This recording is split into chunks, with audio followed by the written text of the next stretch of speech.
Okay, everyone, how are you? I'm Kerry Burns. Thank you for waiting during that awkward pause. This is my first annual meeting, so I figured why not jump in. Please be nice to me, so I will come back. I would appreciate it.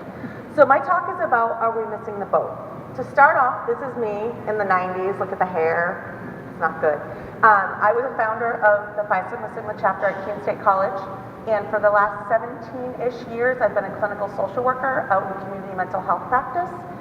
I recently started my doctorate at Johnson & Wales, and I wanted to research fraternities and sororities. As I read all of this research, certain things kept coming up all the time, particularly in relation to sorority women, and that's alcohol abuse and eating disorders. Kept seeing it over and over and over again, alcohol abuse, eating disorders.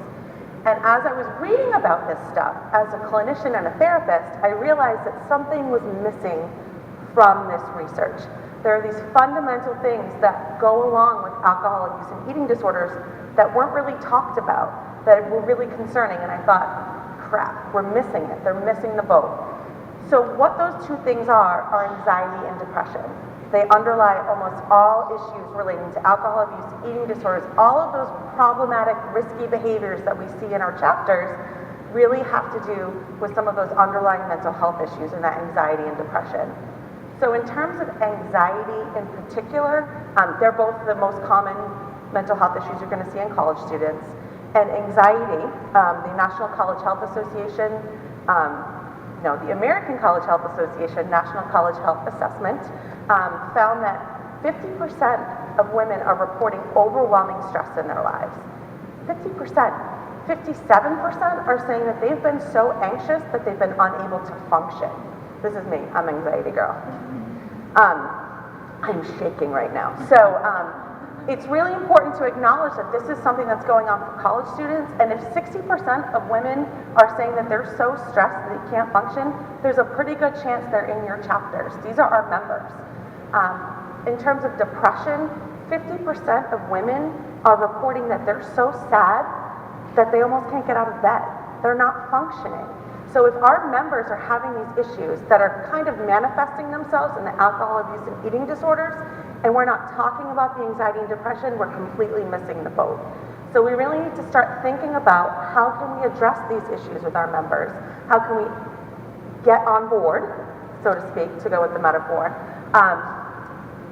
It's really important that we are able to talk about these issues, to be open about it. Someone with mental health issues really just wants to know that there are other people like them.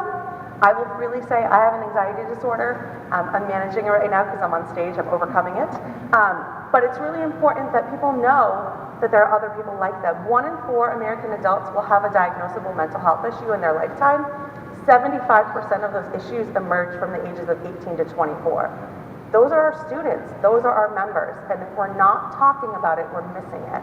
And if we're not talking about it, we're just perpetuating the stigma of mental health issues, because really, if we're not talking about it, it's like it doesn't exist. And I don't know how to talk about it, so if nobody else is talking about it, and I think it's just me, but I know as a therapist, it's really not just me. So when I was in college, I never talked about my anxiety, and I'm really passionate about helping college women now sort of fulfill their best selves and sort of be the sisters that we want them to be. We really need to keep talking about mental health, but to do that, we need to start talking about mental health. I know I've talked to a lot of you at this conference. It's been very exciting to meet like-minded people, but I think a lot of people still aren't talking about it. So think about what you do in your campuses, in your chapters, in your organizations, and whether or not we're talking about it. We sell this idea of sisterhood, and really I think of sisterhood as a place of belonging and understanding and home, where I can be who I am. And if I'm struggling with anxiety or depression or alcohol abuse or eating disorders, and nobody's talking to me about it, and nobody's acknowledging it, we're missing out, we're missing the boat. So I really think it's important. I think we have an opportunity to make our organizations, I know I'm focusing on sororities, but fraternity men, I'm coming for you after I do the sorority research. I think we have an opportunity to really make our organizations even better than they are. I think we do great work, and I think we have the potential to do better. So I really invite you to not miss the boat, and really to start thinking about these issues. So in closing, thank you for your attention, by the way. I'm on a boat. I want you to be on the boat with me. If you're not on board, get on my boat.